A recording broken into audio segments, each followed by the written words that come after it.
Olá, meus irmãos, a paz do Senhor Jesus. Estamos no 12º dia da nossa quarentena com Jesus.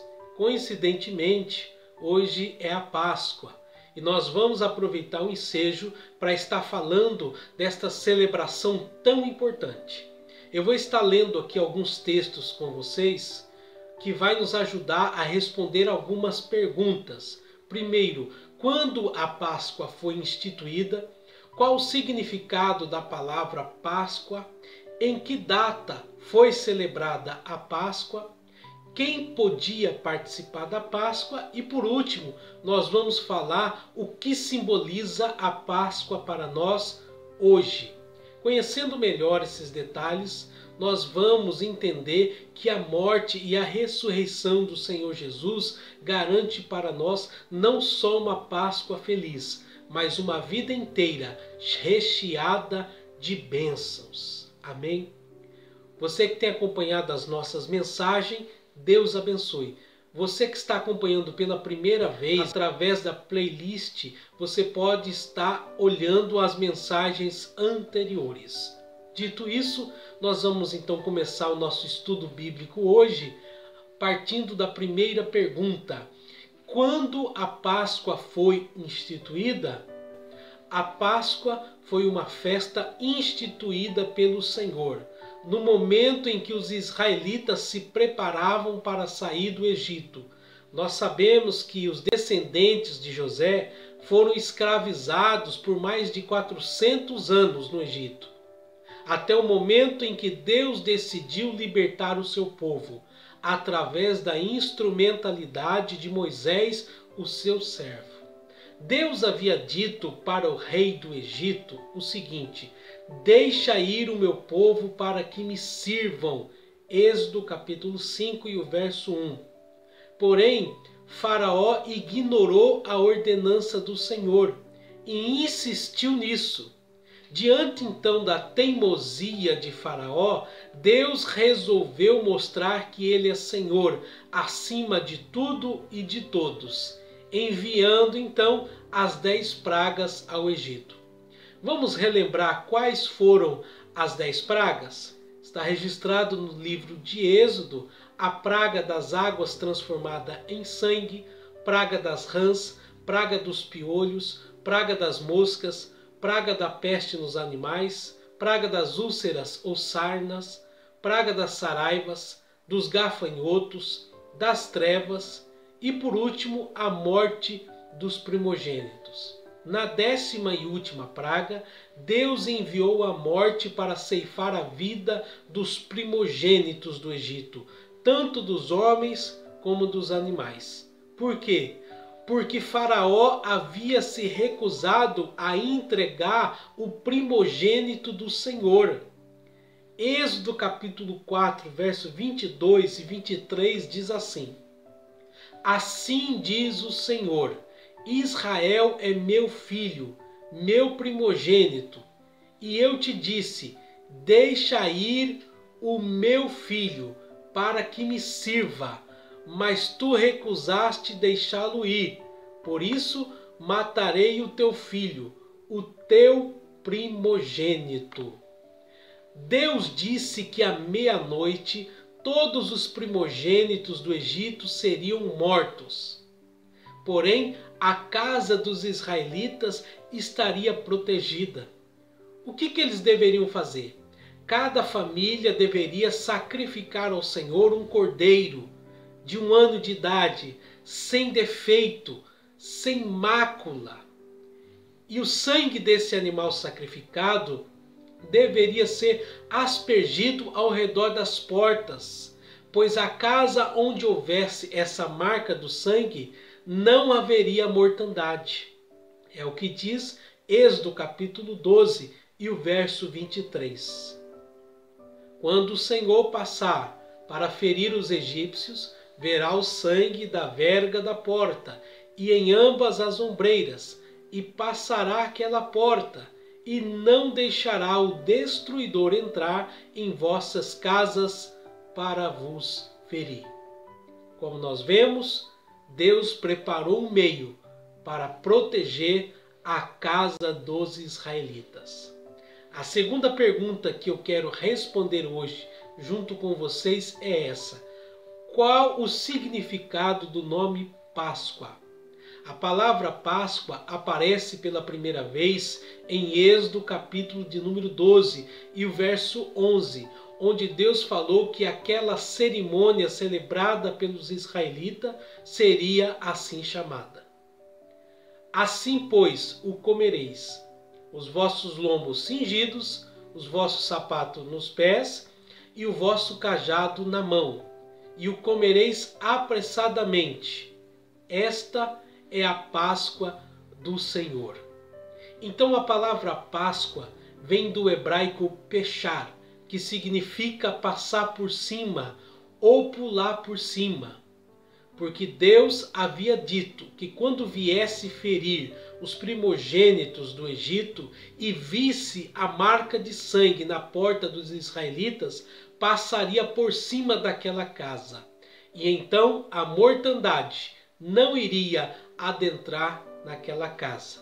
Veja aí o capítulo 12 e o verso de número 13. Vamos agora à terceira pergunta: em que data foi celebrada a Páscoa? A Páscoa não foi celebrada somente uma vez. Deus estabeleceu que todos os anos os israelitas deveriam celebrar a Páscoa como memorial. Como vemos em Levíticos, capítulo de número 23, verso 4 e 5, a Páscoa foi a primeira festa anual estabelecida em Israel, seguida da festa dos pães asmos. Ela era comemorada no dia 14 do mês de Abib ou Nissan, que para nós é entre o mês de março e abril. Foi a mesma data em que Israel saiu do Egito, conforme nós podemos ler em Êxodo, capítulo 13 e o verso de número 14. Chegamos então à nossa próxima pergunta: quem podia participar da Páscoa? O Senhor ordenou que todos os israelitas participassem da Páscoa. E se uma família, por exemplo, fosse pequena para um cordeiro, deveria chamar os vizinhos e assim ambos participassem juntos da Páscoa. Está lá no início do capítulo 12, do verso 1 ao verso 4. A família dos estrangeiros também podiam participar da Páscoa, mas primeiro os homens tinham que ser circuncidados. Você pode conferir esse detalhe em Êxodo capítulo 12, no versículo 48 e 49.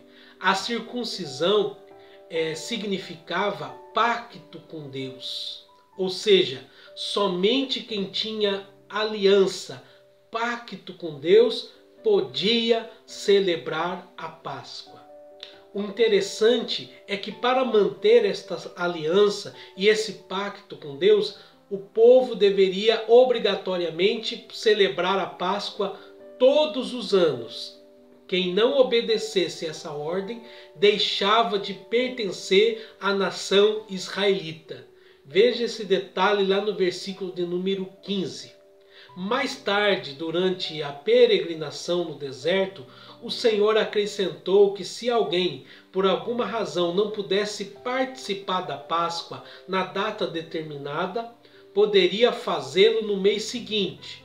Todavia, aquele que não fizesse nessas duas oportunidades seria extirpado do meio do povo. Isso está registrado lá em Números, capítulo 9, do versículo 10 ao versículo 14. Chegamos então à nossa última pergunta: o que simboliza a Páscoa para nós hoje? Nós sabemos, de acordo com o Novo Testamento, que as festas judaicas eram sombra das coisas futuras. Está em Colossenses capítulo 2, verso 16, Hebreus capítulo 10 e o verso de número 1. Sendo assim, para nós cristãos, a Páscoa tem um simbolismo muito especial, pois aponta claramente para o Senhor Jesus e sua morte vicária. De acordo acordo com aquilo que lemos em Êxodo, aquele cordeiro morto, sacrificado, aquele sangue espalhado ao redor das portas, simbolizava profeticamente o Senhor Jesus e seu sangue derramado na cruz do Calvário em nosso favor. Nós vamos então a seguir falar de alguns símbolos da Páscoa e seu significado. Em primeiro lugar, Páscoa fala de livramento. Os israelitas foram livres não só da escravidão, mas também os filhos dos israelitas, os primogênitos, foram livres da morte, simbolizando o sangue de Jesus, que nos livra não só da escravidão do pecado, mas também da morte eterna. Em segundo lugar, Páscoa fala de recomeço. O ano já havia começado, mas Deus estabeleceu um novo começo para Israel. Você vai ver isso lá no capítulo 12 e o verso de número 2. Ou seja, a Páscoa significava uma nova vida para os israelitas. Eles estavam deixando de ser um povo escravo para ser o povo de Deus. Simboliza então o novo nascimento, onde a pessoa deixa de viver a vida de escravidão e passa a viver uma nova vida em Cristo Jesus, conforme nós lemos na segunda carta aos Coríntios, capítulo 5 e o verso de número 17. Em terceiro lugar, a Páscoa fala de aliança. Como nós vimos, somente quem tinha um pacto com Deus podia participar da Páscoa. E esse pacto, essa aliança, era mantido através da celebração da própria Páscoa. Quem não participasse da Páscoa era extirpado do meio do povo de Deus, simbolizando a ceia do Senhor. Porque através da Santa Ceia nós reafirmamos nossa aliança e nosso compromisso com Deus. Quem não participa da ceia está demonstrando que não deseja permanecer na presença do Senhor. Em quarto lugar, a Páscoa fala de gratidão. Através da Páscoa, os israelitas comemoravam a saída do Egito e agradeciam a Deus que com mão forte havia tirado eles da servidão. A Bíblia diz, inclusive, que através desse culto de celebração, os pais deveriam ensinar os filhos a importância da Páscoa. Veja esse detalhe lá no capítulo 12 e o verso de número 26 e 27. Semelhantemente, através da ceia do Senhor, nós relembramos o sacrifício de Jesus. Ele mesmo disse: "Fazei isso em memória de mim." Através da ceia, nós demonstramos nossa gratidão a Deus, que através do sangue de Jesus perdoou por completo os nossos pecados, garantindo a nossa salvação. Eu quero concluir lembrando que o Senhor Jesus aproveitou a festa da Páscoa para estabelecer a Santa Ceia. E encerrando a celebração da ceia, ele disse o seguinte: "E digo-vos que, desta hora em diante, não beberei deste fruto da vide, até aquele dia em que o beba de novo convosco, no reino de meu Pai." Mateus capítulo 26, versículo de número 29. A igreja aguarda ansiosamente a volta de Cristo. Nós cremos que após o arrebatamento, celebraremos a ceia com Ele nas bodas do Cordeiro. Que Deus te abençoe. Celebre a Cristo, porque Cristo é a nossa verdadeira Páscoa. Deus abençoe e até o nosso próximo vídeo, em nome de Jesus.